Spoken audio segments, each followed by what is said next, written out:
Hi, this is David again. I wanted to give you, the viewing public, the information that goes on in the Mormon temples.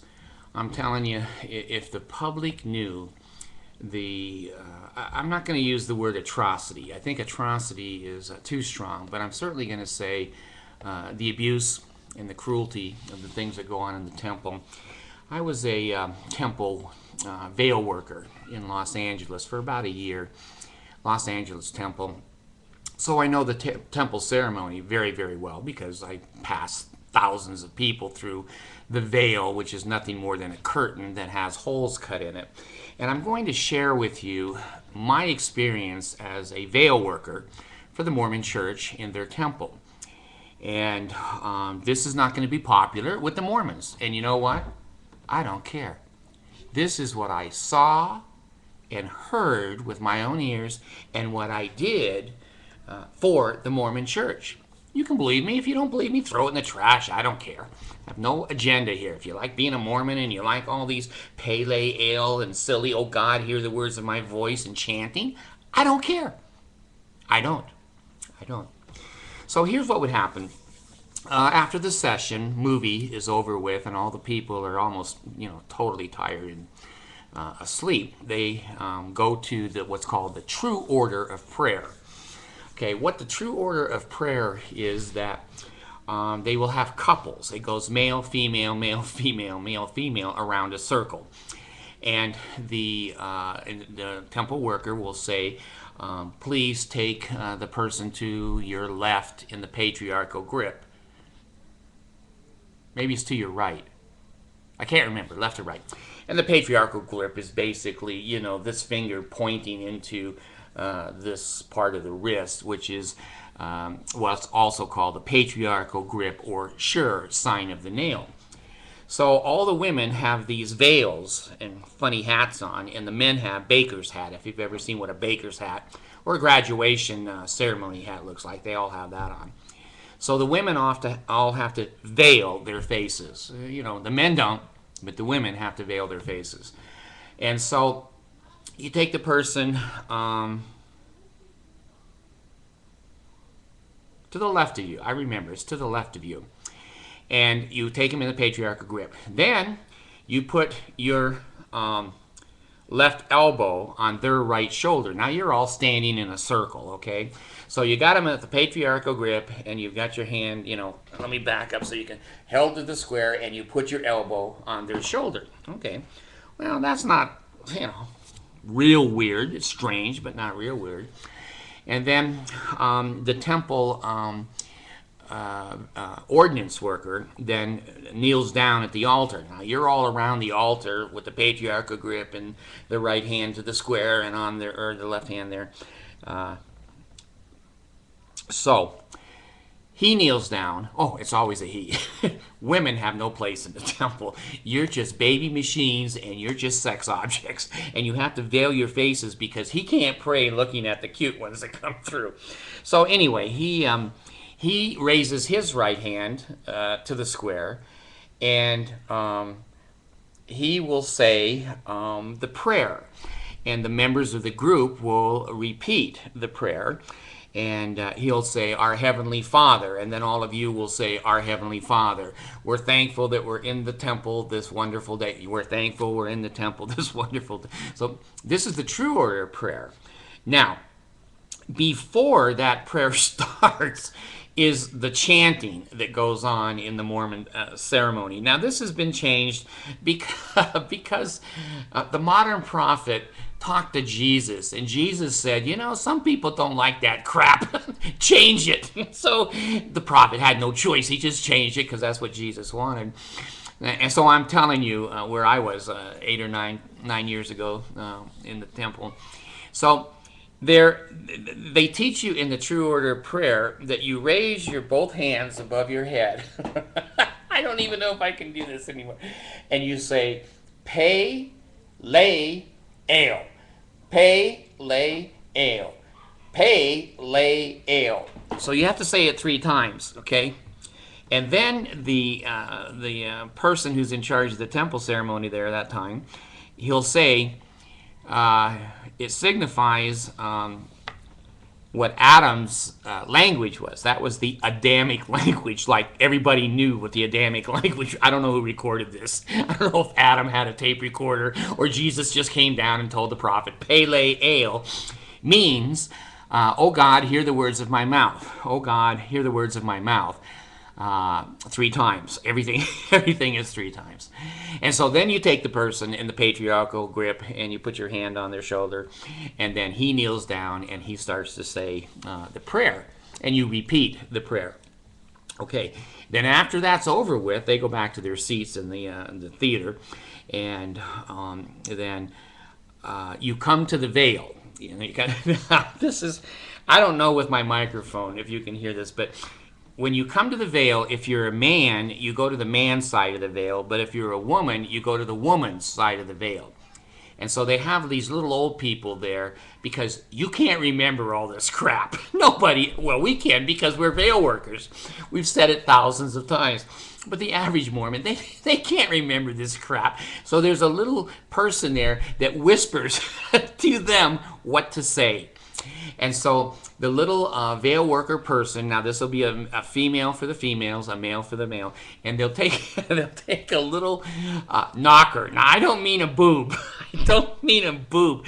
I don't know who else uses knockers, but the Mormon Church has attached to the veil post a hammer, knocker. And so the person who is going to introduce you to the Lord will go. So they knock 3 times. See, 3 is the magic number in the temple. 3. Okay? And then I'm standing behind the veil, and I say, what is wanted? Like I don't know, but I'm being the Lord now. I am representing God or Jesus or the Mormon Jesus or whoever you believe in, but the Mormon Church believes, I guess, it's Jesus. And I'll say, what is wanted? And then, and I part the veil just a little bit. I kind of peek through. I don't show my face. You're not allowed to show your face if you're God, but you can part the curtain like they really know there's a God there. So the little person, a little old lady, a little old man will say, Eve, which, you know, your name may be Marcy or Cindy or whatever, has come to the veil to converse with the Lord. And basically, I'll say, something I can't even remember now. I'm just going through back, it's many years ago. A presenter at the veil, and so I put my right hand through the middle hole of the curtain, and I give her this. Let me show you here. It's on top of the knuckle. Okay, the first token of the Aaronic priesthood, and I will say to her, "What is that?" And she'll say, "The first token of the Aaronic priesthood." And then I'll say, does it have a name? And she says, it does. And I'll say, will you give it to me? And she'll say her name. Now the first sign, or the first one, is her given name. So if her mother named her Cindy, she'll say Cindy. And okay, and then I have this ceremony that I have to break. I have to break so we all know we're going to another token. So now I put my hand between her first and second knuckle. And let me turn it right there. You go, between. And I'll say, what is that? And she'll say, the second token of the Aaronic priesthood.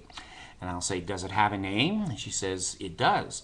And I say, well, will you give it to me? And she says, I will through the veil. That's what she says, I will through the veil. And she'll say, that one there is going to be her new name that she was given in the temple, that name. So if her new name was Cindy, then she would say Cindy. And the old lady there knows if that's the right new name, because the new names in the temple for females and for males are all the same the first day. When you go in, everybody that day that's going through the temple will have the new name of Adam and the new name Margaret. And so that new name is common. So everybody knows in that session what that name should be. And so anyway, she'll give me her new name. And then I go through the breaking of the hands again. And I'm standing up there, but I have something to lean on. I have a post that I can kind of lean on to be God, because a lot of us guys were older.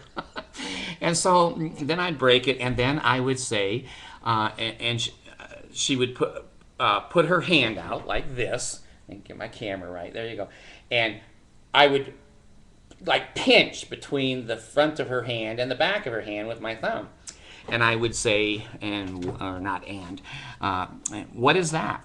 And she'll say, the first token of the Melchizedek priesthood. And I'll say, has it a name?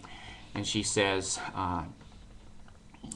it has. And I'll say, will you give it to me through the veil? And she'll say, the Son. Now, you've been told in the ceremony, it's not S-U-N, it's S-O-N. It's the Son of God. And then I will say, that is correct. Okay, and then I'll pull away again. And then basically, I give her the patriarchal grip, which is that special, you link the pinky underneath with the other person, and then, let me see if I can get my camera, and then you have this pointer finger that goes right on the wrist, okay? And so I give her the second token of the Melchizedek priesthood, and I say, what is that? And she says, the second token of the Melchizedek priesthood, the sure sign of the second token of the Melchizedek priesthood, the sure sign of the nail. And I say, okay. I don't say okay. God doesn't go that casual stuff. And so I'll say, does it have a name? She says, it does. And I said, will you give it to me? And she says, I cannot. For this purpose I have come to converse with the Lord through the veil. And then, now this has changed, because Jesus heard the prayers of the local Mormon women who were getting molested at the veil. It used to be, when I was a veil worker, and up until 99, you had to give this token, or the name of this token, on what we called the 5 points of fellowship. Okay, the 5 points of fellowship was inside. Now we've got a curtain between us, but nothing else. Inside of right foot to left foot, or right foot, then knee to knee, breast to breast, mouth to ear, and hand to back. So I had to reach through now the new hole. Up, I see my hand is down here, and I have her in the patriarchal grip, and I reach through the top of the veil, and there's a hole there, and then she reaches through and puts her hand on my back. And then a lot of the women prayed to Jesus. They didn't like the breast to breast. Now, I was a pretty decent guy. I really was into this. I mean, I was a very, I don't want to say humble, sacred kind of a guy, but I didn't screw around with this. I mean, to me, when I was doing this was very serious shit. But one day I went into a new temple, and they said, "Are you a veil worker?" And I said, "Yes." And they said, "Could you go through the veil veil ceremony for us, so we know you know what you're doing?" And I started. And when I got to, I would give you that token on the 5 points of fellowship. They said, "Oh, you haven't been to the temple for a year, have you?" And I go, "No, I haven't. How do you know that?" "Well, we don't do the 5 points of fellowship anymore." And I said, "Well, what do you do? What is the procedure these days?" And so he said, "Well, we've just avowed that." So the name of the second token of the Melchizedek priesthood, as I have to give it through the veil, is health in the navel, marrow in the bones, strength in the loins and in the sinews, power in the priesthood be upon me, and upon my posterity through all generations of time and throughout eternity. And then I'll say to her, "What is that?" And she repeats it. So there it is. You have it from a live temple worker. You want to know something about the Mormon temple, join the Mormon work and church, and get a temple recommend and go. But that's what I did in Los Angeles for over a year. Thanks. Bye.